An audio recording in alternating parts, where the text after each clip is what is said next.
2026 நிச்சயமாக தேசிய ஜனநாயக கூட்டணி வெற்றி பெறுவதற்கான வழிகாட்டுதல்கள் அத்தனை தலைவர்களாலும் கொடுக்கப்பட்டிருக்கிறது. மாநில தலைவர் அண்ணன் நயினார் நாகேந்திரன் அவர்கள் எந்த அளவிற்கு அவர்கள் வாக்குச்சாவடி அளவிற்கு செல்ல வேண்டும் என்று வழிகாட்டில் கொடுத்திருக்கிறார்கள். அதனால் நிச்சயமாக வெற்றியை நோக்கி எங்களது பயணம் இருக்கும். தேர்தல் வேலைகள் ஆரம்பமாகிவிட்டது. மிகவும் வெற்றிகரமாக எங்களது பணி இருக்கும். பிரதமருடைய வருகை திட்டமிட்டிருக்கிறதா தகவல்கள் வருது. இந்த மாதம் வராரா வாய்ப்பு இருக்கு? எங்கள் அதிகாரம் வருவதற்கு ஒரு வாய்ப்பு இருக்கிறது. ஆனால் அதிகாரப்பூர்வமான தகவல் இன்னும் வரல. அதிகாரப்பூர்வமாக தகவல் வந்தால் கட்சியில் இருந்து அறிவிப்பார்கள். தமிழகத்தில் பாஜகவால் கால் ஊற்ற முடியாது சொல்லிட்டு அதிமுகவை சேர்ந்த முன்னாள் நாடாளுமன்ற உறுப்பினர் அன்வர் ராஜா கருத்து கூட்டணியில் இருக்கும்பொழுது இது போன்ற இல்லை, நான் அவரதை பார்த்தேன். அவரோட பேட்டி அது தலைப்பு தான் அப்படி கொடுக்கப்பட்டிருக்கிறது. அவர் இன்று இந்த கூட்டணி அமைக்கப்பட்டிருக்கிறது, இந்த கூட்டணி வெற்றி பெறுவதற்கான வாய்ப்புகள் எங்களுக்கு இருக்கிறது, சிறுபான்மையின மக்கள் எங்கள் இயக்கங்களை சார்ந்தவர்கள் வாக்குகள் வருவதற்கு வாய்ப்பு இருக்கிறது என ரொம்ப பாசிட்டிவாக தான் சொல்லியிருக்காரு அவர். ஆனால் தலைப்பு நெகட்டிவாக இருக்குது, அவ்வளவுதான்.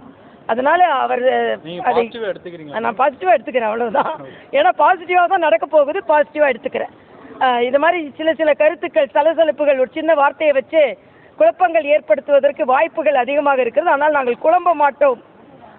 ஏன்னா குழம்பிய குட்டையில் தாமரை வேணா வளரும், யாரும் வேற எதுவும் பிடிச்சிட முடியாது. சிறுபான்மையினுடைய வாக்குகள் குறையும் அப்படின்னு சொல்லி இல்லை, அவரு சிறுபான்மையான வாக்குகள் கிடைப்பதற்கு வாய்ப்பு இருக்கிறது. சில யதார்த்தமான உண்மைகளை நான் சொல்றேன் அப்படின்னு சொல்றாரு. அதனால இதுல இந்த கூட்டணி தான் வெற்றி பெறும், இந்த கூட்டணி வெற்றி பெறுவதற்கு வாய்ப்பு இருக்கிறது என்று அவர் சொன்ன பாசிட்டிவான திங்ஸ் மட்டும் நான் எடுத்துக்கிறேன். அதுதான் சரியாக இருக்கும் என்பது எனது கருத்து.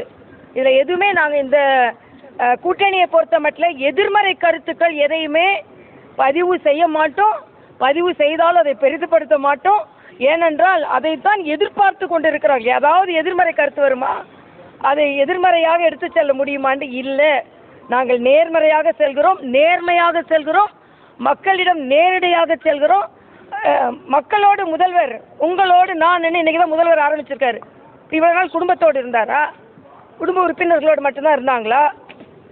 அதனால ஓரணியில் நாம் ஓரணியில் நான் என்று பேசிக் கொண்டிருக்கிறார்கள். மக்கள் அனைவரும் எதிரணியில் இருக்கிறார்கள் என்பது மிக தெளிவாக தெரிகிறது.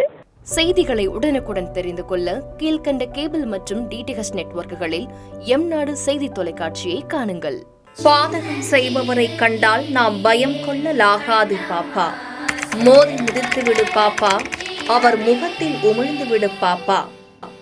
அண்மை செய்திகளை உடனுக்குடன் தெரிந்து கொள்ள இணைந்திருங்கள் எம்நாடு தொலைக்காட்சியுடன்.